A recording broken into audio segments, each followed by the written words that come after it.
Extraction 2 is the sequel to the 2020 action thriller film Extraction based on the graphic novel Ciudad by Andy Parks, once again starring Chris Hemsworth in the lead role and directed by stunt coordinator Sam Hargrave. It improves on nearly every major issue with its predecessor to deliver one of the most entertaining action films of the year.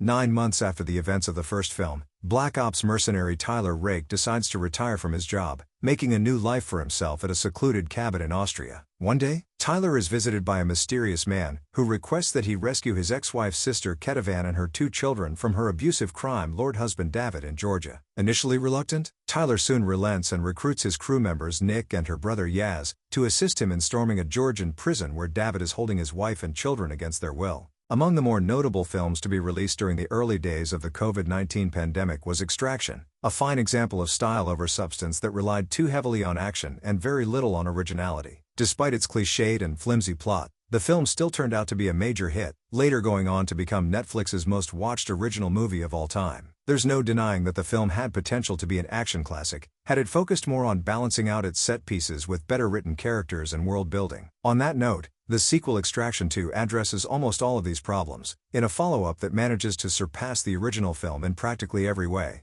What I found to be the biggest flaw with the first film was its generic plot involving a stock mercenary rescuing the victim of a kidnapping and fighting off bad guys in the process. Due to the weak character development and lack of investment in this formulaic story, I often found myself mentally tuning out until an action scene came on to relieve my boredom. In this sequel, there is a surprising amount of effort gone into fleshing out each of the main characters, even ones you wouldn't expect to receive this kind of treatment at all. For instance, we are now shown more about Tyler's past family life and what motivated him to go down this dangerous career path as a black market mercenary. Though there were hints at this in the original, here it is properly explored in greater detail, which makes Tyler a more sympathetic character to the audience. Additionally, we also learn more about his 2 assistants Nick and Yaz, who were only really there in the original film to provide help if Tyler ever found himself in a pinch and nothing more. Because of this, I actually really cared about what happened to most of these characters and everyone they interacted with. Even the villains have interesting backstories that make their role in this film a more enjoyable experience all round.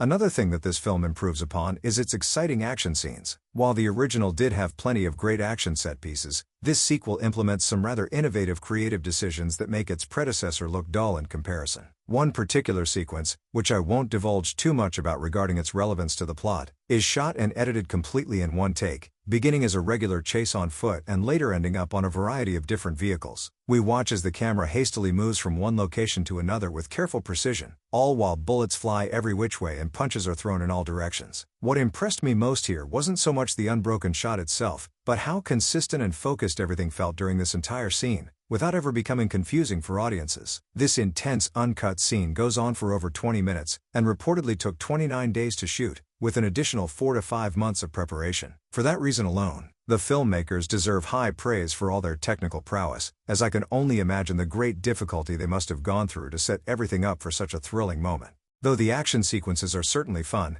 there are moments of implausibility that are so ridiculous they border on comical. For example, during a shootout on a train, we see Tyler taking shelter behind a ladder to hide from a helicopter firing upon him. Given the fact that ladders have large empty spaces between each rung, it seems absurd that the helicopter could miss him so easily, especially considering its close proximity to where Tyler was hiding. Another scene shows Tyler being stabbed in the arm several times by an enemy, only for him to use his gun with that same arm perfectly fine a short time later without displaying any pain in doing so. Moments like these stand out to me as they come across as cartoonishly silly and detract from the serious tone the film has already set for itself. But their stylized nature may appeal to some viewers who just might want to laugh at this sheer absurdity anyway. As mentioned earlier, the character of Tyler Rake has now been developed beyond a one-dimensional soldier, and we have Chris Hemsworth's engaging performance to thank for that. Unlike in the previous film, where Tyler only took on the job for monetary gain, this one feels more personal to him, being that it involves the sister of his ex-wife, whom he is shown to still have feelings for. I enjoyed the way the film shows a more in-depth look into Tyler as a person, featuring a softer side to his hardened exterior. He longs for a simpler life, and would much rather watch an AFL game on TV in his cabin, instead of out there killing multiple people with his superior combat skills. Hemsworth strikes the right balance between an aggressive contract killer and a sympathetic anti-hero, which is much easier said than done. I think it's safe to call Tyler Rake a signature character for Hemsworth, up there with the likes of Thor from the Marvel Cinematic Universe.